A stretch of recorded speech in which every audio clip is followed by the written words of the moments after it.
Good news para sa lahat po ng mga SSS pensioners. Sa mga nagtatanong, ito na po ang dapat niyo pong malaman. Sabi dito, exciting news for our pensioners.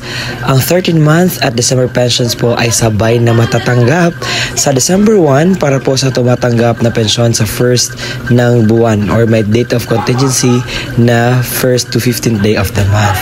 At December 4 naman ang tumatanggap ng pensyon mula 16th to 31st of the month.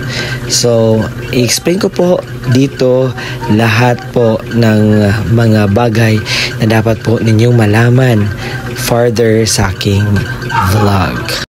Magandang araw at magandang buhay sa lahat po ng ating mga minamahal na mga senior citizens. Sa araw po na ito ay may mahalaga po kayong balita na dapat po mapakinggan. At ako po pala si Ruel Mendoza Tanyo at hayaan niyo po akong isalaysay ang dapat niyo pong mapakinggan na importanteng balita na mangyayari sa December 2025. Attention sa lahat ng mga SSS pensioners. May mahalagang anunsyo po sa December 2025 na mangyayari at dapat mo po itong malaman dito lang sa aking YouTube channel. So as of this moment po, may kumukuha po ng aking video at gusto ko pong ipaalam sa inyo na si Ruel Mendoza Tanyo lamang po ang gumagawa nito. Sa araw po na ito, isasalaysay ko ang dapat niyo pong malaman dahil marami pong nagtanong sa akin patungkol po sa December 2025 na update kung ano yung mangyayari. Kaya naman, hayaan niyo po akong ibahagi ito sa inyo.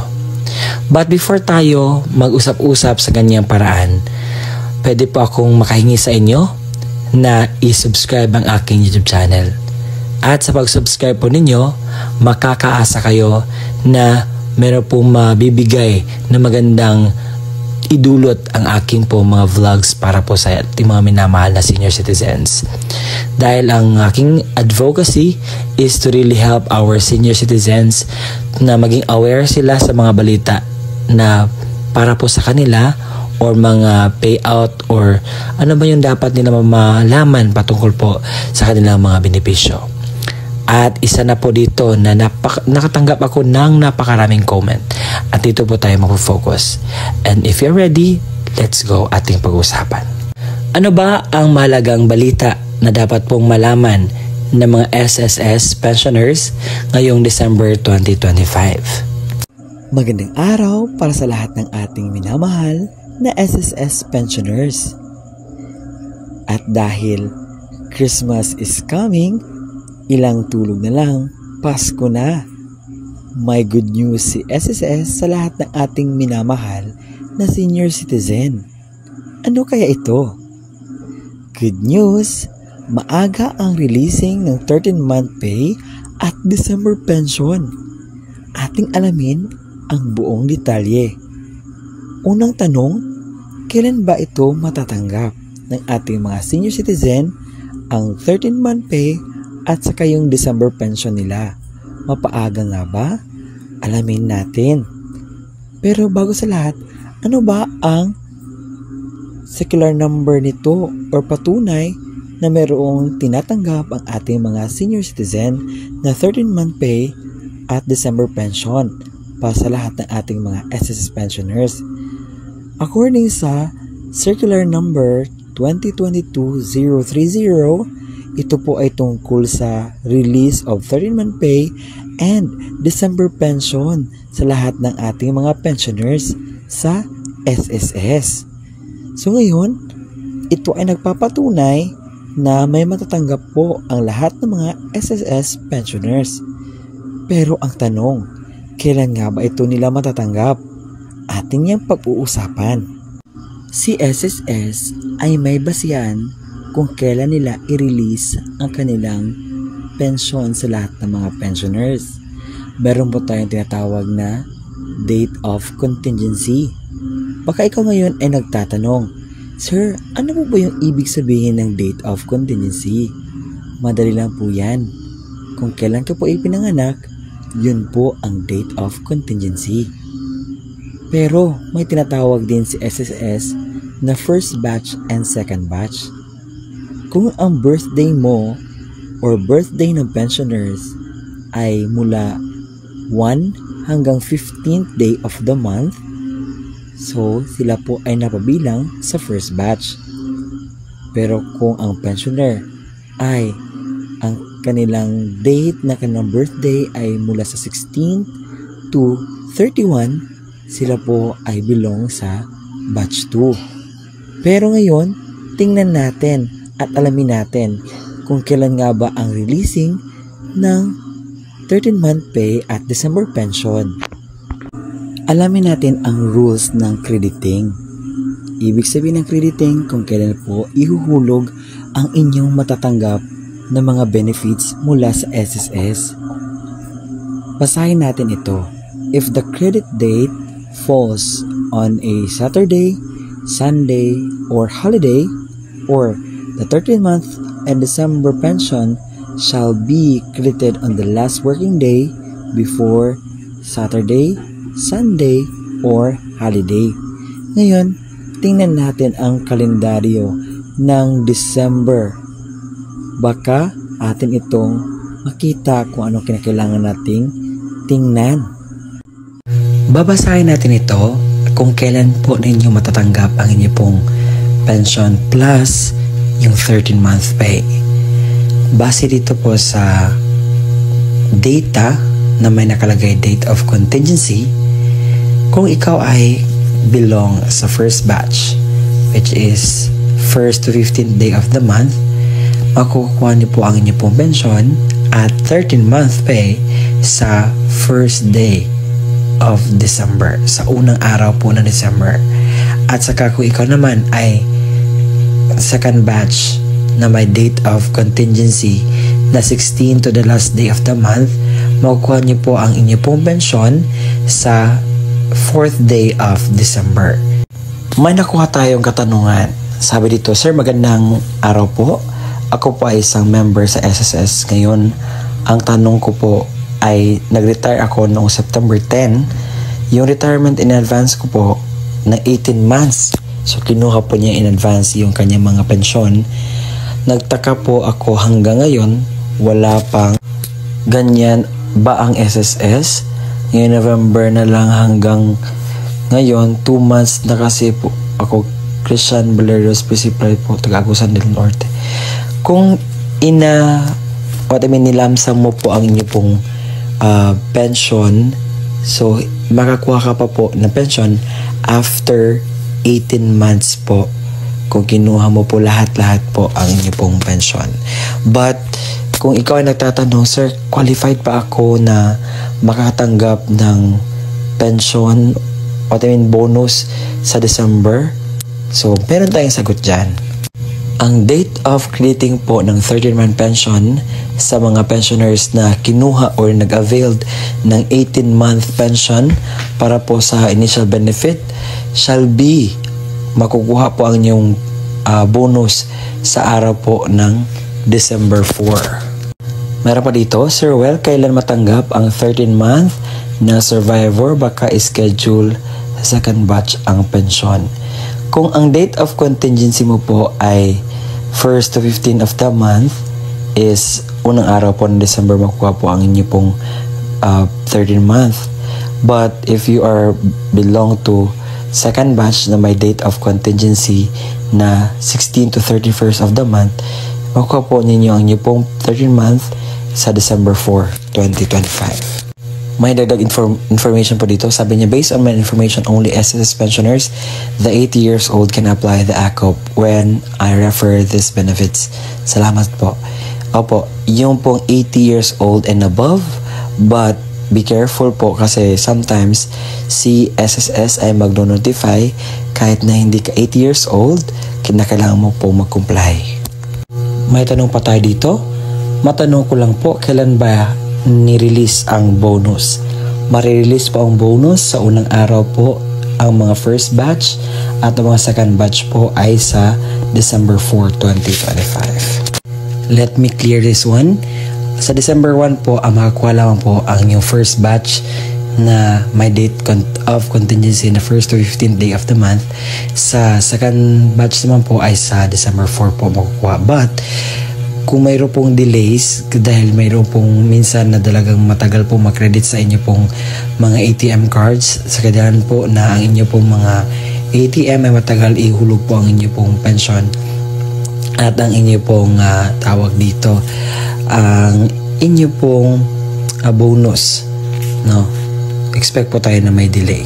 Ang dapat na gawin sa ating mga minamahal na mga senior citizens na pensioners sa SSS ay magpa-AKOP compliance. Ano ba ang AKOP? Ano ba ang buong detalye ng AKOP? Ngayon po, isasalaysay ko lahat ng mga kaalaman, katanungan na dapat ninyong makuha dito po sa AKOP. Papaano magpa-AKOP, sir? Saan ba lakarin iyong AKOP? At sa puntong ito, ay gusto kong ilahad lahat ng kanyang kasagutan dahil alam kong siya ay nangangailangan ng kasagutan sa kanyang katanungan. Kung ikaw ay isang SSS pensioner, ang video na ito ay para sa iyo at meron kang dapat malaman. Malaking pagbabago. Then naglabas po sila ng revised guidelines on the annual confirmation of pensioners or AKOP program. At nakabase po ito sa SSS Circular Number 2023-013. At yan ang balita na ihahayag ko sa inyo ngayong araw dito sa ating content. Ano ba itong sinaad na revised guidelines on the annual confirmation of pensioners or AKOP program. Pag-usapan natin kung ano ba yung AKOP program, ano ba yung in-revise, at ano yung dapat mong malaman na pagbabago dito sa AKOP na programa. Let's go! Para sa kalaman ng lahat, ang Annual Confirmation of Pensioners Program ay para sa lahat ng retirees, residing abroad, permanent total disability pensioner, survivor pensioners, dependent, minor, or incapacitated child or children and their guardian shall be required to report for the Annual Confirmation of Pensioners Program or AKOP.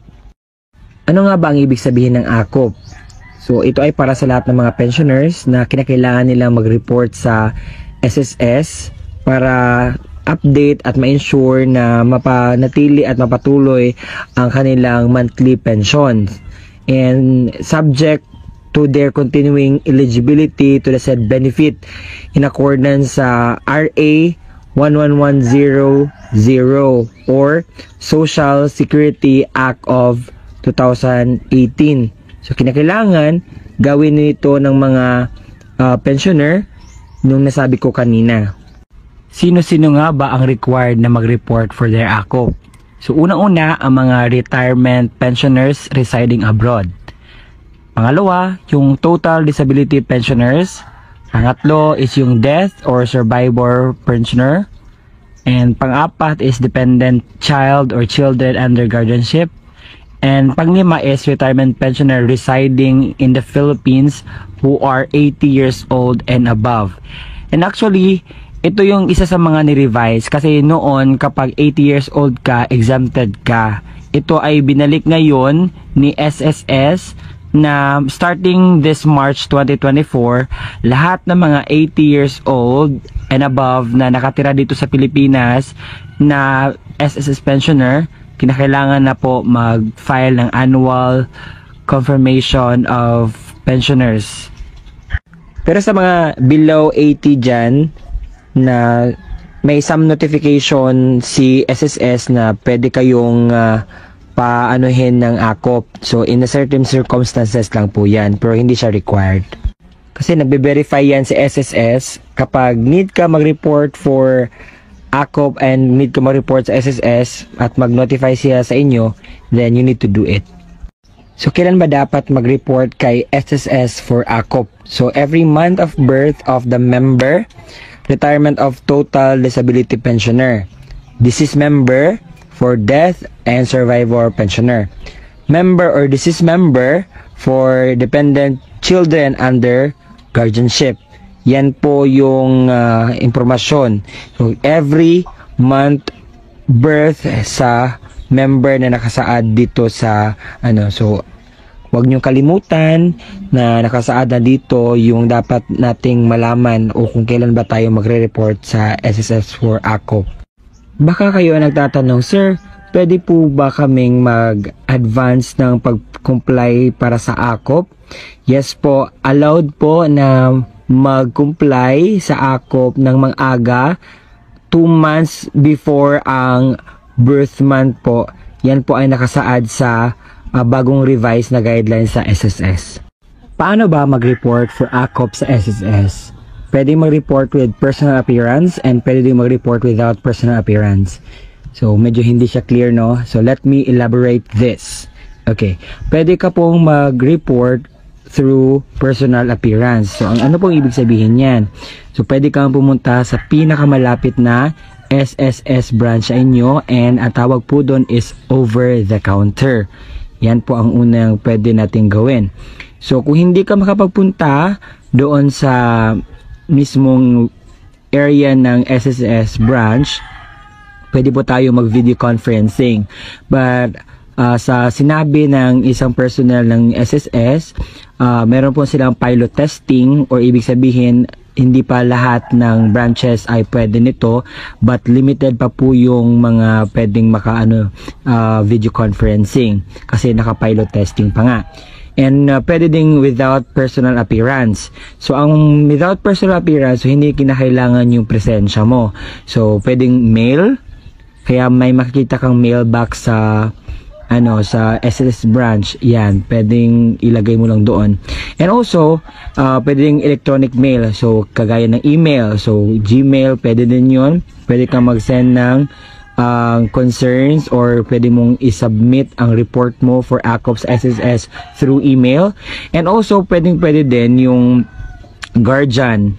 Example, yung tao mismo ang hindi makapunta sa area kung saan ang SSS branch, pwede namang authorized person as long as that authorized person is you are fully trust with, no? Yan po ang paano ko po mag-report sa AKOP for SSS. Ngayon ay dadako na tayo kung ano ba yung mga requirements na dapat mong i-prepare para sa AKOP compliance. Una, yung AKOP form, kinakailangan i-filled out mo yun ng tama para mas okay. And also, IDs, kinakailangan. And chest photo. Sir, bakit may ganun? May chest photo. So, ang chest photo is para yung ito sa mga without appearance. So, example, sa email, ito ay kinakailangan talaga. So, ano ba yung gagawin? So, mag-picture lang po na may hawak na magazine or news stroller, yon. Pero kung personal naman pong pupunta doon sa area, di na po kailangan. So, ito ay para lang sa mga without personal appearance or hindi makapunta sa area. And also, for video conferencing, so, ang gagawin lang po ni member is mag-appoint siya ng call and request sa SSS personnel mismo. So, ano-ano ba ang mga required information during sa AKOP compliance? So, ito po ay dapat nyong bantayan at dapat nyong i-include ng mga informations kasi kinakailangan po ito. So, una is SSS number of member or deceased member. Pangalawa is SSS number of surviving spouse and dependent children who are 18 years old and above. Kasunod na po nyon is home address, mailing address, email address, mobile number, PhilSys number if available po. So, kinakailangan po lagyan lahat ng active at ginagamit po ng mga information dito kasi yun po yung basihan nila if there's something na kinakailangan pong kausapin ng SSS and also para makomplete nyo din ang mga required for compliance at wala kayong mga mali. So, ano mangyayari kapag hindi ka makapakomply ng AKOP sa SSS? So, non-compliance will result to automatic suspension ng pension. So, benefit for 1 month. So, hindi ka na po makapagtanggap or mahinto siya. And babalik lang po yun kapag matanggap nyo na po yung, makapag-comply na po kayo sa lahat na kinakailangan para sa AKOP na requirements. Kasi kinakailangan po kasi na meron report yearly para naman po malaman ni SSS kung kayo po ba ay active or kayo po ba ay merong mga report na binigay. And also, meron tinatawag na automatic cancellation. Ito ay mangyayari sa isang pensioner, or what I mean is, sa pension mo, after 2 years from the month of suspension. Yung hindi ka talaga anong tawag dito, na comply sa yung AKOP na yearly na ginagawa. So, may tinatawag na automatic cancellation. So, yung mga na-cancel naman po, kapag makapagbigay po kayo ng documents for AKOP report, so, mababalik naman po yan, yung inyong pension. And, kailan po ba may babalik kung cancel na yung pension? So, mababalik na po yan kapag comply na, and after 2 months po yung, maibalik po.